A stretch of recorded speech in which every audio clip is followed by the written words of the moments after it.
계시록 1장 7, 8절 읽겠습니다.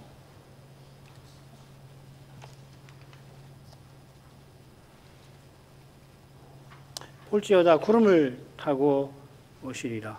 각인의 눈이 그를 보겠고 그를 찌른 자들도 볼 터이요. 땅에 있는 모든 족속이 그를 인하여 애곡하리니 그러하리라. 아멘. 주 하나님이 가라사대 나는 알파와 오메가라. 이제도 있고 전에도 있었고 장차 올 자요 전능한 자라 하시더라. 요한 사도는 예수 그리스도의 계시를 기록해서 아시아에 있는 7 교회에 보냅니다. 이 계시는 성부께서 그리스도에게 주신 건데 성자께서 자기 천사를 요한에게 보내어서 그걸 알게 하시고 또 지시하셨습니다. 요한은 인사말에 이어서 성부의 자기 선언을 이 머릿말 끝에 인상 깊게 기록합니다. 그래서 이 머릿말을 셋으로 나눌 수가 있겠습니다. 이 머릿말에서 우리는 이 요한계시록의 책으로서의 장르라고 그러죠. 어떤 종류의 책인가를 배울 수가 있을 것 같아요. 가운데 부분에서 요한계시록이 서신임을 우리는 분명히 알게 됩니다. 서신 보내는 사람, 서신 받는 사람이 밝혀져 있고 바울 서신처럼 서신 보내는 요한이 서신 받는 7 교회를 위해서 3위로부터 은혜와 평강이 임하기를 기원합니다. 기도하는 거죠, 실제로. 기원에 이어서 특별히 성자 예수 그리스도께 돌리는 요한의 송영이 덧붙습니다. 이런 송영도 바울 서신의 인사말을 떠오르게 하고 이 서신이 서신임을 확인해 줍니다. 왜 서신을 썼을까? 이 생각해 볼 만하죠. 서신은 이 계시록 안에 독특하게 7 교회 사자에게 보내는 우리 주님의 7 서신이 또한 들어 있습니다. 그걸 보면은 왜 서신을 이용하는가 우리가 배울 수가 있겠죠. 아울러 처음 단락에는 이 책이 계시록 이라고 되어 있습니다. 예수 그리스도의 계시라고 바르게 새겨져 있는데 아울러 이 계시라고 하는 아포칼립스라고 하는 이 낱말이 계시록이 소위 묵시문학, 계시라고도 하고 묵시라고 하고 요한 묵시록이라고도 번역하잖아요.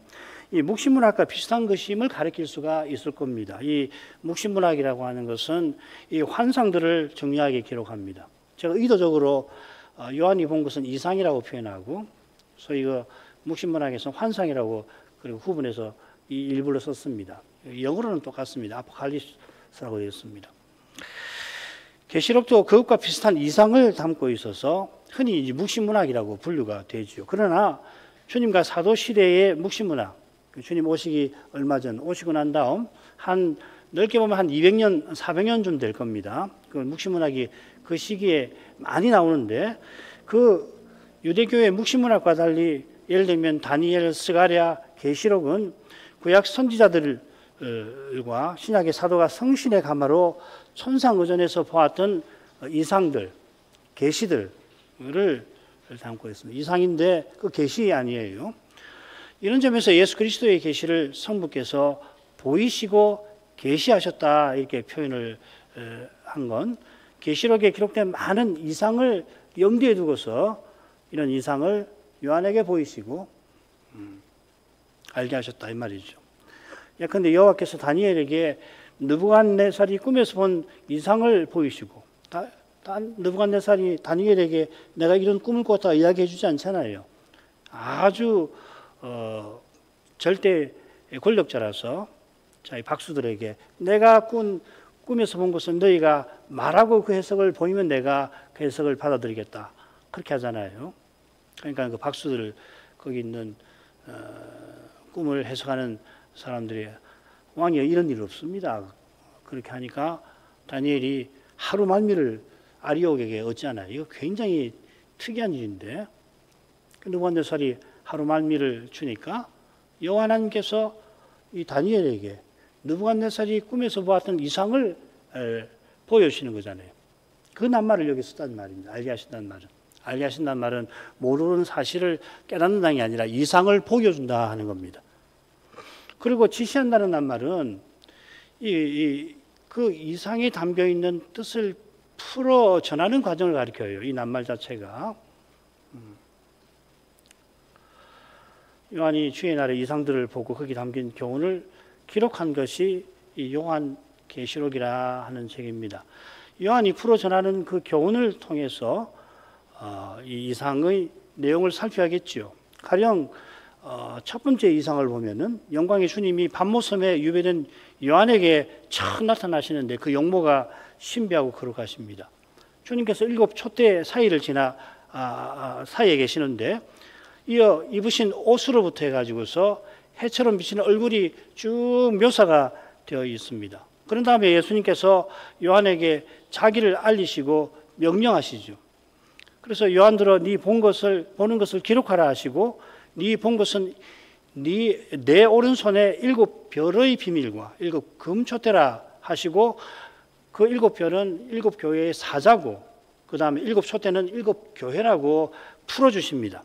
그러니까 예수님이 풀어주시는 이 교훈을 통해서 그리고 이 금촛대라고 하는 것이 구약 배경이 있잖아요. 그 배경에 비추어서 예수께서 교회를 다스리시는 그 사실을 통하여서 이상 중에 나타내신 주님의 용모들, 가령 주님의 음성이 많은 물소리 같다든지 그 입에서 좌우 날성검이 나온다든지 이런 모습들이 무슨 뜻인가를 살펴야 되겠죠. 오늘 오후에도 이 내용을 그때 잠시 말씀을 드릴 겁니다. 이 줄거리가 그렇게 되어 있습니다. 음성이 나오고 그 다음에 오른손에 7별 사자가 나오죠. 이 사자는 예수님의 말씀을 받아 전하는 사람 아니에요, 그죠? 그리고 다시 그 입에서 검이 나온다는 말이에요. 이게 무슨 의미인가? 매우 의도적으로 주께서 이 이상을 보게 하시는 거죠. 교회와 관련해서 주님이 교회를 어떤 식으로 다스리시고 교회를 통해 세상을 어떻게 경영해 나가시는가를 깨닫게 하시려고 이런 방식으로 이 주님의 용모를 보게 하신 거죠, 그죠?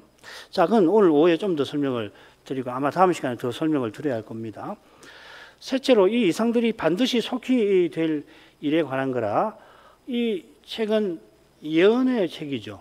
반드시 속히 될 일에 관한 거니까 예언에 관한 겁니다.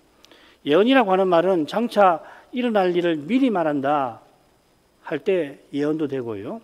동시에 하나님께서는 전하라고 주신 말씀을 맡기시니까 맡은 말씀이기도 합니다. 그래서 미리 예자, 맡을 예자를 써서 어떤 때는 미리 예자를 쓰기도 하고 어떤 때는 맡을 예자를 쓰는데 예언자 할 때는 이 맡을 예자를 쓰는 것이 좋습니다. 실은. 그래야 장차 일어날 일도 전한 것을 포함할 수 있으니까 우리가 예언자라고 할 때는 앞날을 내다보며 말하는 사람이다. 뭐 물론 있지만은 더 넓게는 하나님께서 당대 교회와 앞으로 올 교회를 위해서 주시는 말씀을 맡아가지고 전한다 할 때 이제 맡을 예자를 써서 예언자라고 한자로 표기하는 것이 더 낫습니다. 장차될 재림과 재림까지 일어날 징조에 관하여 미리 전하는 말씀이면서 그때까지 역사 시기마다 교회와 신자가 취할 태도를 교훈하는 말씀인 겁니다.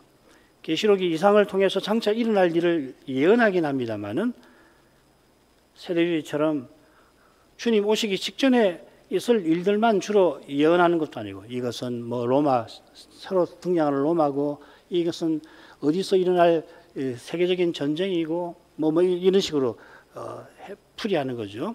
또 역사주의자들처럼 재림 때까지 시대마다 일어날 중요한 일들을 죄다 예언한 것도 아닙니다. 계시록 처음부터 해가지고서 마지막까지 이거는 인류 역사, 예수님 오시기 전까지 인류 역사의 어느 시대에 일어난 일이고 요거는 뭐 나폴레옹의 등극대 일이고 이것은 로마 가톨릭 이야기고 중세 로마 가톨릭 이야기고 이렇게 해서 안 된단 말입니다. 또 과거론자들처럼 예루살렘 멸망과 그 직전에 일어날 일들을 대부분 기록한 것도 아닙니다. 그래서 이 과거론자들은 이 22장이 있는데 약간만 장차 오실 재림에 관한 이야기고 그 앞까지는 죄다 예루살렘 멸망과 그 전에 있을 그 징조들을 기록해 놓은 거다. 그래서 요세푸스의 책 같은 걸 끌어와 가지고서 이 말은 이 말이고 이 말은 이 말이고 이렇게 보는 거예요. 결국 예언으로 보는 거잖아요, 그죠? 근데 그 예언이 없는 건 아니지만은 예언서 같이 그래서 구체적인 어떤 예언을 가리켜서 이건 무슨 일이고 이게 무슨 일이고 이런 식으로 이 계시록을 해석해서는 안 된다 하는 겁니다.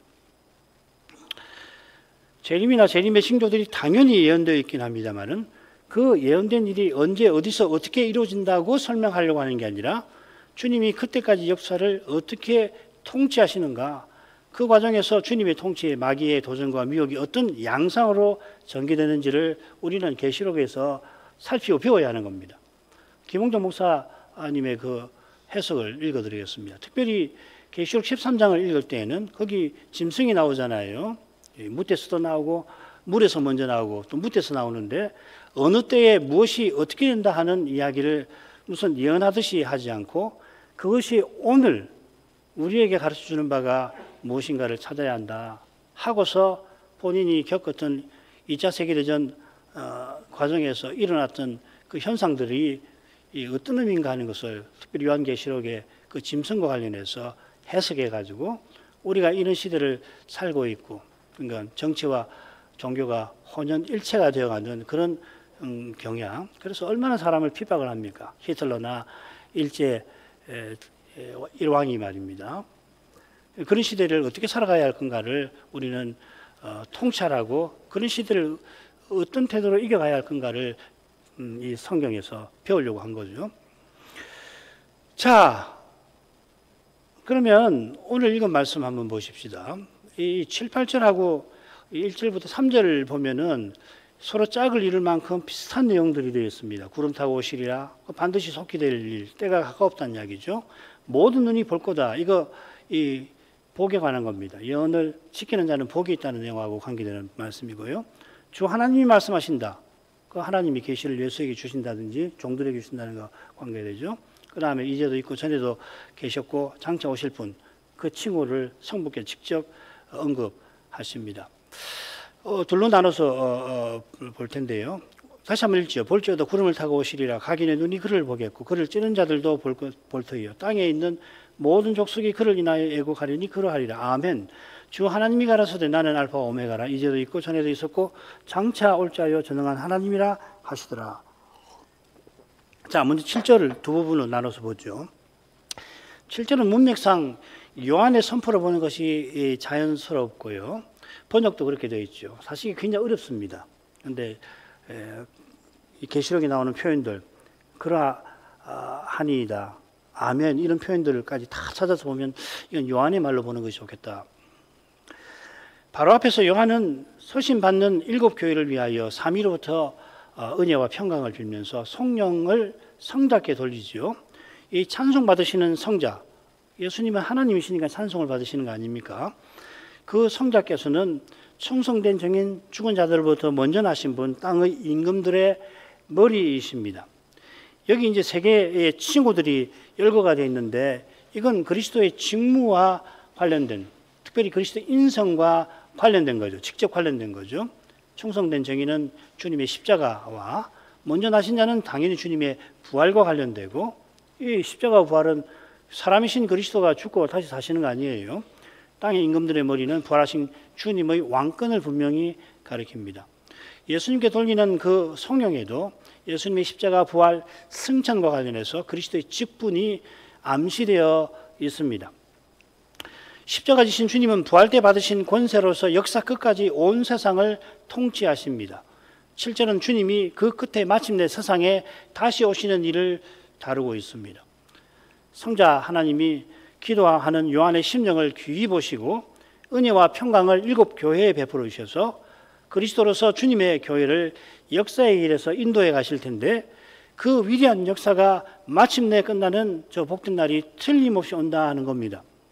역사는 우리가 보는 대로 혹은 우리가 아직 경험하지 못한 방식으로 천년이고 만년이고 무한정 이런 방식으로 지속되는 게 아닙니다. 역사의 끝날 날이 있을 뿐 아니라 우리가 죽는 날도 물론 있지요. 역사를 논하는데 실은 사람은 죽어요. 그런데 이걸 잊어버리고 사는 경우가 얼마나 많은지 뭐 다른 사람 볼 거 없지 않습니까? 그런데 사람은 역사를 감히 논합니다. 그럼 넘어가죠. 왜 그렇게 하는가? 왜 역사를 이렇게 논하는가? 역사가 무한정으로 지속될 것처럼 왜 이렇게 생각하는가? 이런 사고방식은 인류가 언제부터 갖기 시작한 건가? 그 말씀 드리려다가 넘어가십시다. 그런 거 생각해 보시기 바랍니다. 끝날 날이 있을 뿐만 아니라 그때까지 부활하신 주님의 다스림 아래에서 전개됩니다. 요컨대 주님이 역사를 경영하시는데 지어서 나아가십니다. 이 하루도 주님이 교회를 인도하시는 과정에 속하는 하루입니다. 이 하루도 우리 주님은 이 하루를 천년처럼 여기시며 신실히 주님의 교회를 이끌고 계십니다. 그 일에 주를 바라는 이들을 쓰셔서 아버지의 뜻을 친히 이루십니다. 요한은 보라 하고 그분이 구름을 타고 오시리라 선포합니다. 오시리라 한 것은 예수님이 다시 오실 것을 가리키지요. 다시 오시는 날 구름을 타고 오신다 했습니다. 이 구름을 타고 오시는 일은 승천하시던 날에 천사를 통해서 약속하신 바로 그 일입니다. 가로되 사도행전 1장 11절 갈릴리 사람들아 어찌하여 서서 하늘을 쳐다보느냐 너희 가운데서 하늘로 올리우신 이 예수는 하늘로 가심을 본 그대로 오시리라 하였느니라. 이건 승천날에 이 두 천사가 주님의 승천을 바라보던 제자들에게 한 약속의 말씀입니다. 천사는 주님께서 하늘로 올리우신다 했는데 그 장면이 9절에 이렇게 나옵니다. 구름이 그를 가리워 보이지 않게 하더라. 이 가린다라고 하는 표현하고 올리우셨다는 표현에 똑같은 동사가 사용이 되어 있습니다. 헬라말로 람바누라는 말이고 흔히 영접한다 하는 말입니다. receive 한다는 말입니다. 그러니까 하늘로 올리우셨다라고 하는 것은 주님이 하늘로 영접되셨다. 하늘에서 예수님을 영접하였다. 성부가 하셨다는 이야기고 구름이 가린다는 것은 구름이 예수님을 영접한다는 의미가 있어요. 그게 이제 어색하니까 가린다 이렇게 한 거 아니에요. 그죠? 그래야 이는 우리가 그게 무슨 말인가? 구름이니까 저 구름을 자꾸 생각하니까 구름이 가린다. 이 구름이 가린다고 번역은 참 잘한 겁니다. 구름에 가리는 게 아닙니다. 사실은. 좀 이따 말씀드리죠. 사람의 눈에는 주님께서 제자들 앞에서 그 몸이 하늘로 쭉 올라가시다가 구름 속으로 사라진 것 같습니다. 마치 우리가 이 부분을 읽을 때 그런 그림을 떠올리잖아요. 그런데 성경은 그렇게 표현되어 있지 않습니다.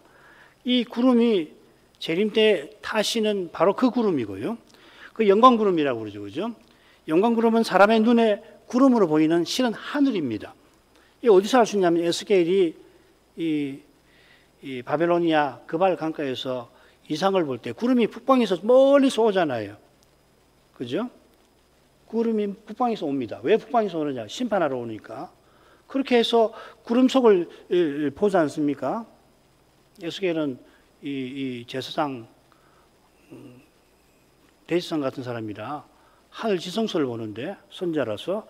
그런데 그 구름에 뭐 여러 가지가 있습니다만 뭐가 있냐면 궁창이 있어요. 궁창 안에 그룹들이 있고 궁창 위에 보좌가 있고 보좌 위에 영원하신 하나님이 앉아 계시지 않았습니까? 궁창이 구름 속에 있단 말이에요. 이 궁창이 뭡니까? 창조의 두째 날에 물 아래물로 나눌 때 생긴 게 궁창 아니에요. 이 궁창이 세 개의 구역이 있는데 궁창 아래에 우리가 보는 지금 저 하늘이 궁창 아래인데 새들이 막 나른단 말이에요. 그리고 궁창 위에 영광 보좌가 하늘이 있고 영광 보좌가 거기 있는 거 아니에요.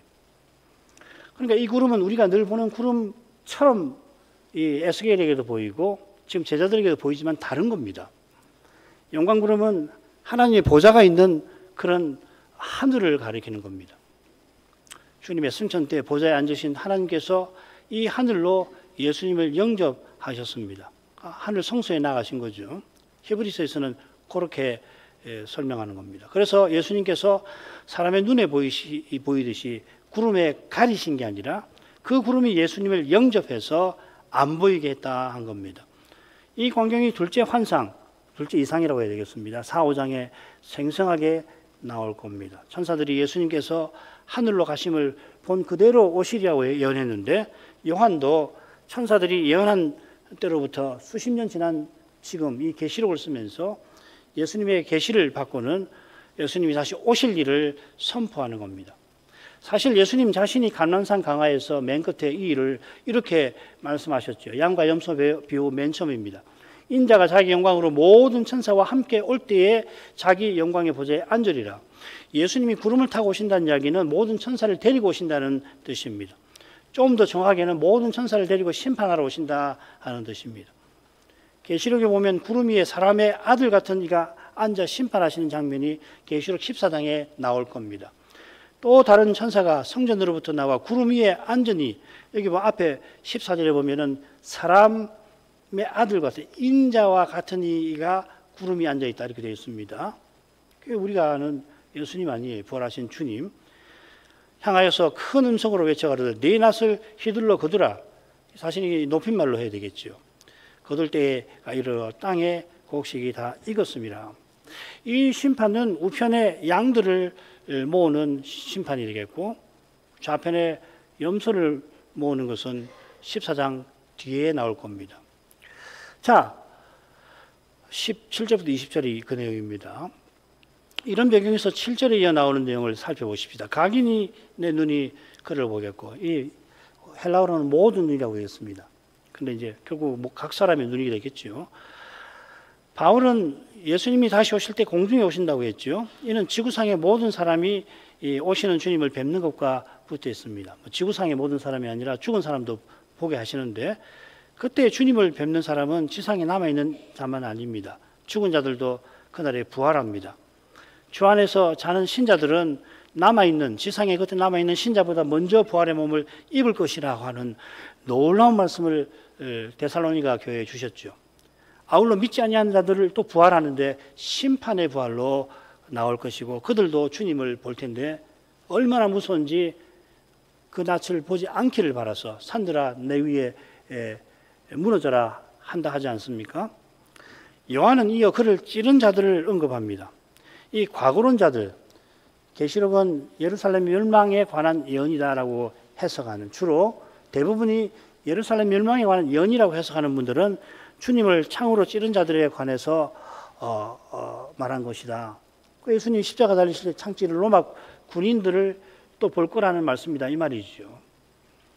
그들이 70년 예루살렘의 멸망 때에 통곡할 거다 하는 해석입니다. 참 그럴듯하면서 받아들이기 어렵죠. 그래서 땅의 모든 족속도 이스라엘 족속으로 봅니다. 이분들은 계시록에 나오는 땅을 전부 유대인들, 이스라엘 백성들로 해석을 합니다.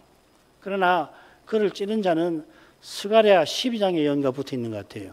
이 예언의 성취입니다. 읽어보겠습니다.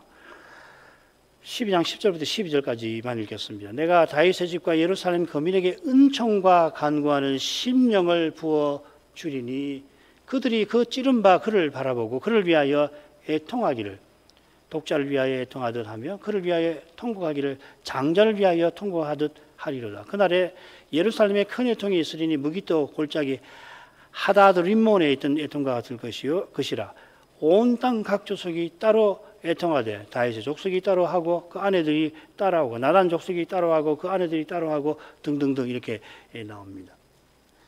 이 예언을 보면요, 앞에 보면은 그를 찌른 자가 누구냐면 언약을 배반한 이스라엘이고요. 그러니까 누가 찔리냐면 여호와 하나님이 이스라엘 배반으로 슬픔을 보는 것을 찔린다고 이렇게 표현을 해놨습니다. 그를 찌른 자들이 애통하는데 심판이 두려워서 겁이 나서 우는 게 아니죠. 하나님이 은총과 간구하는 심령을 부어주시니까 애통하게 되는 거 아니에요. 그러니까 회개한다는 이야기입니다.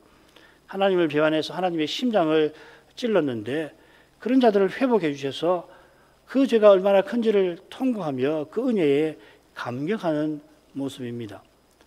아울러 애통하는 자들을 설명하면서 온 땅 각 족속이라 하면서 특별히 네 족속을 이야기합니다. 다윗 족속, 나단 족속, 레위 족속, 시므이 족속, 그리고 남은 족속, 나머지 5이 되겠죠.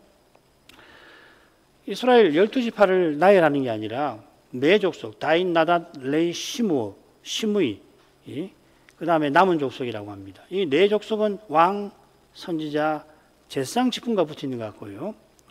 열방의 공격에서 구원받은 예루살렘을 대표하는 지파죠. 족속이죠. 이런 관점에서 당의 족속은 온 세상에서 구원받을 신자를 가리킬 겁니다. 이 족속이라는 말이, 필레라는 말이 계시록에 많이 나오는데 때때로는 이스라엘 지파를 가리키기도 하고 다윗지파 뭐 예를 들면 동시에 그 유명한 표현이 있죠. 네 표현. 족속, 방언, 나라, 백성처럼 이게 온 인류를 가리키는 표현이잖아요. 온 인류를 가리키는 표현으로 이 족속을 쓰기도 하는데 여기서는 그렇게 쓰였다고 볼 것입니다. 이 예언이 예수께서 십자가에서 창에 찔리신 그 일로 말미암아 놀랍게 성취되었죠. 이게 무슨 말이냐면은 뭐 이스라엘이 뭐 창으로 여호와 하나님 어떻게 찌릅니까? 그건 상징적인 표현이죠, 그죠? 그런데 그 예언이 예수님의 십자가에서 실제로 창으로 찌르는 그 일로 성취가 됐다 이 말이죠. 요한이 특별히 그 일을 기록해 놨잖아요. 그리고 에스겔도 보면은 스가랴도 보면은 이 애통을 뭐라고 했냐면 독자를 위하여 애통하듯 하면 장자를 위해서 애통하듯 하리로다. 굉장히 의미 있잖아요. 통과하는 걸 묘사할 때 여러 가지로 아버지를 부모를 잃은 것처럼 뭐 그렇게 할 수 있는데 이 장자 독자를 썼어요. 참 흥미롭습니다. 아무튼지 이 예언은 예수님의 십자가로 말미암아 성취되었습니다. 십자가가 부활, 복음 전파와 더불어서 모든 구약 성경이 예언하는 바로 그 일이죠. 우리의 죄로 말미암아 주님이 십자가에 달리셨는데 이것을 깨닫는 이마다 회개하며 슬퍼합니다. 정말 슬퍼하지 않을 수 없잖아요. 예수를 안 믿다가 믿게 된 경우와 특별히 인상적인데 어려서부터 믿는 사람들은 좀 드물기도 하지만 나이 들어서 이 예수님의 복음을 듣고 이 십자가를 알고 얼마나 슬퍼하는지 어떤 사람들은 뭐 몇 시간이고 통곡하기도 하고 뭐 몇 시간만 통곡하기도 합니까? 며칠에 걸쳐서 통곡하는 사람도 있잖아요.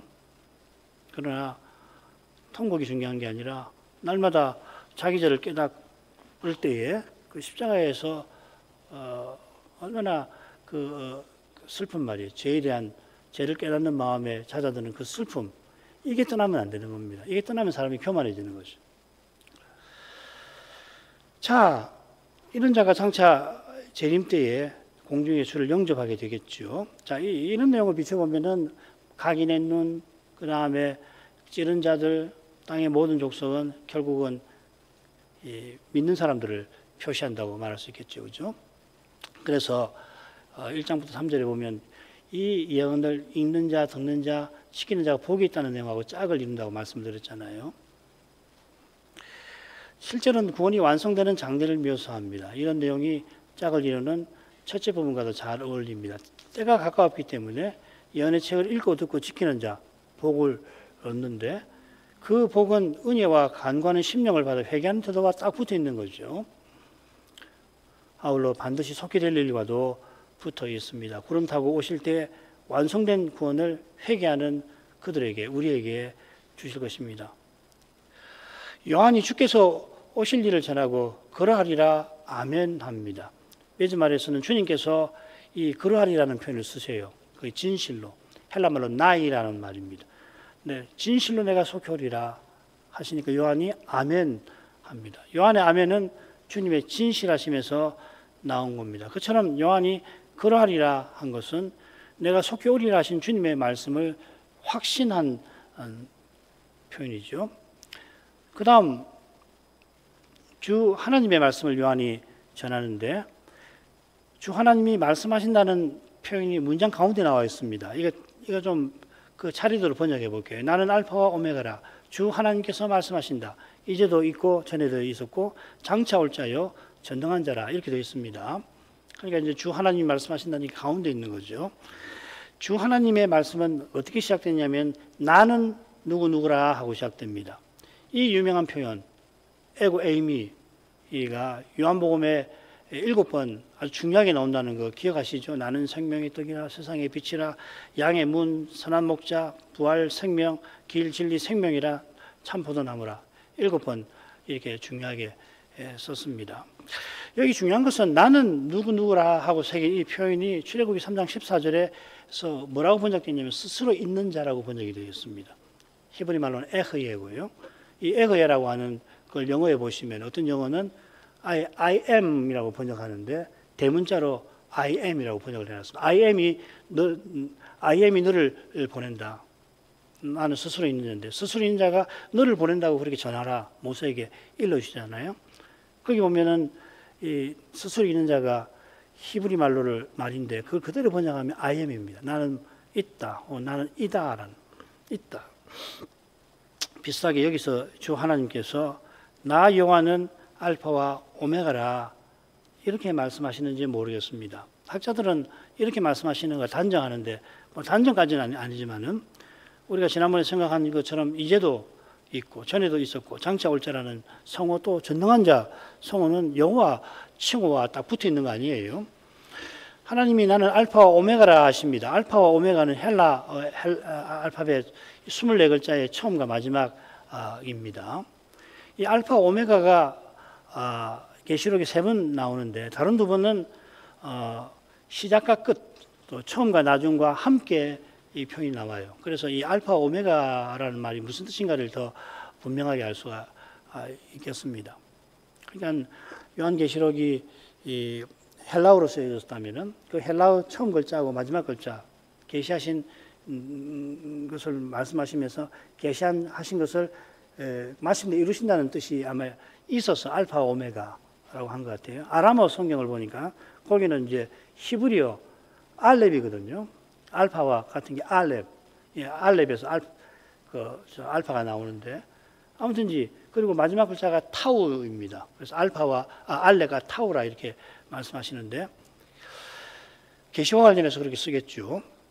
이 시작과 끝이라는 말은 이사야서에서 여호와를 가리켜 사용되지요. 여호와께서 시작과 끝이다. 나는 나 외에 다른 신이 없다.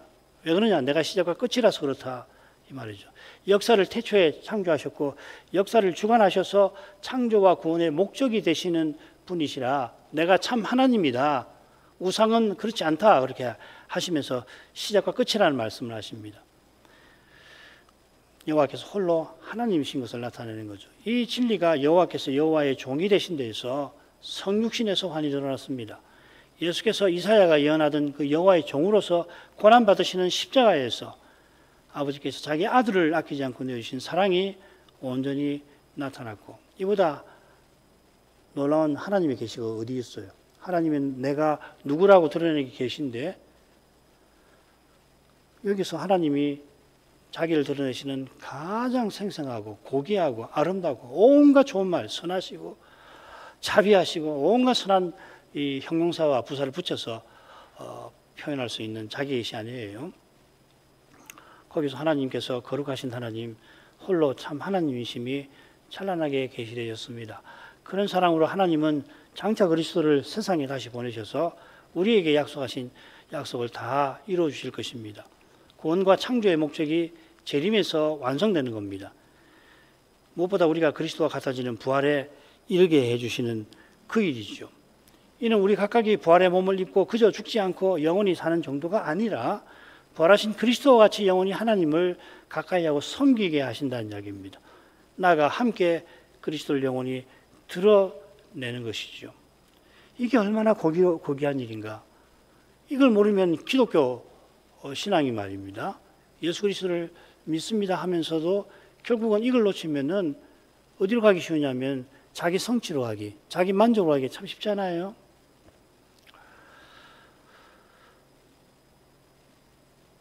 이런 거룩한 뜻을 창세전에 하나님이 품으셨고 아버지와 아들이 성신 안에서 그 뜻을 함께 가지셨죠. 요한복음 17장 5절에서 배울 수 있습니다. 에베소 1장 4절이 그것입니다. 창세전에 그리스도 안에서 우리를 택하셨다. 그 뜻을 창세 때 인생을 하나님의 형상대로 지으신 데에서 드러내셨고 이 모든 마지막에 하나님의 그 형상이신 그리스도 안에서 죄인을 구원하시는 일로 지금 이루고 계십니다. 주 하나님께서 나는 알파와 오메가라 하신 대로 장차 그리스도를 세상에 다시 보내어서 이 거룩한 뜻을 다 이루실 겁니다. 이 뜻이 주 하나님이라는 성호에도 담겨 있습니다. 계시록에 주 하나님 칭호가 10번 나옵니다. 그 중에 7번 전능한 하신 자라는 칭호와 함께 나옵니다. 이 주라고 하는 표현 자체가 여호와의 헬라어 번역이잖아요. 키리오스라는 말인데 이게 여호와를 구약 성경을 헬라어로 바꿀 때에 이 여호와라고 하는 이름을 키리오스 주라고 옮겼지 않습니까? 여기 주 하나님은 여호와 하나님과 사실상 같은 것 같습니다. 주 하나님께서 가라사대 뭐 하시더라. 이 한글 어법을 고려해서 이렇게 풀어서 번역하는 거 아닙니까? 주 하나님께서 말씀하신다 이렇게 되어 있는데, 말씀하신다라고 하는 이 표현이 7서신 각각에서 성자와 성신께 쓰입니다. 무슨 교회의 사제에게 편지하시기를 이러이러하신 분이 가라사대 말씀하신다 이렇게 되어 있고, 대개 그 서신 끄트머리에 귀 있는 자는 성신께서 교회들에게 말씀하시는 것을 들을지어다 이렇게 되어 있습니다. 예컨대 삼위께서는 말씀하시는 하나님이십니다. 우리 하나님께서는 말씀하신 대로 이루시는 분입니다. 그처럼 하나님이 우리에게 말씀하시는 사실 자체가 언약을 이루어 나가시는 증거입니다. 예배에서 그리스도가 자기 아버지를 자기 형제들에게 선포하시는 바로 그 사실이 하나님이 거룩한 약속을 이루시는 생생한 증거입니다. 그리스도께서 하시는 말씀을 듣는 교회와 신자는 아버지와 그 약속을 믿고 재림을 향하여 전진할 수 있습니다. 그 길에서 이 교회는 들은 말씀이 아버지께 드릴 말씀이 될 겁니다. 하나님이 그리스도를 통해서 말씀하시고, 그리고 듣게 하신 그 말씀을 가지고 하나님께 아뢰는 것, 그게 교회의 기도 아닙니까? 말씀이 들리지 않거나 들려도 드릴 말씀이 되지 않는다면 그 교회는 갈 길을 잃은 교회고 이미 믿음의 길에서 탈락됐을지 모릅니다. 교회에서 기도하는 일이 끊어진다면, 기도하는 형식은 갖추겠죠. 기도하는 형식은 뭐 주일 예배나 기도해서 기도를 하지만 그게 교회로서 드리는 기도라고 하는 사실이 아니라고 한다면은 믿음의 길에서 탈락됐을지 모르지 않습니까? 그러니까 두 사람이 주의 이름으로 기도하는 것을 아버지께서 들으실 거다. 굉장한 말씀 아니에요? 교회의 기도가 중요한 겁니다. 교회의 기도 안에 개인의 기도가 있는 거예요. 사실 그 개인의 기도도 결국 나 자신을 위한 기도가 되지 않지요. 그게 그리스도를 믿는 신앙의 본질과 붙어 있는 거잖아요. 내가 그리스도와 함께 십자가에 못 박혔는데 그런 적 이전에 내가 산 것이 아니고 오직 내 안에 그리스도가 사신 거다. 그 그리스도는 어떤 분이신가? 교회의 머리로 계시고 나는 그 그리스도를 믿는 교회에 속한 지체로서 함께 그리스도의 몸으로 존재하는 거 아니에요. 에베소서 1장 15절에서는 하나의 새로운 사람이라고 표현하게 되었습니다. 신비하죠. 이러한 신비를 맛보지 못하면 결국 신앙은 개인주의로 갈 수밖에 없어요. 안 갈 수가 없습니다. 그 사람은 누구나 그렇게 되어 있는 거 아니에요. 이게 김홍조 목사의 그리스도의 지체로 사는 삶에서 강조하는 그 내용 아닙니까?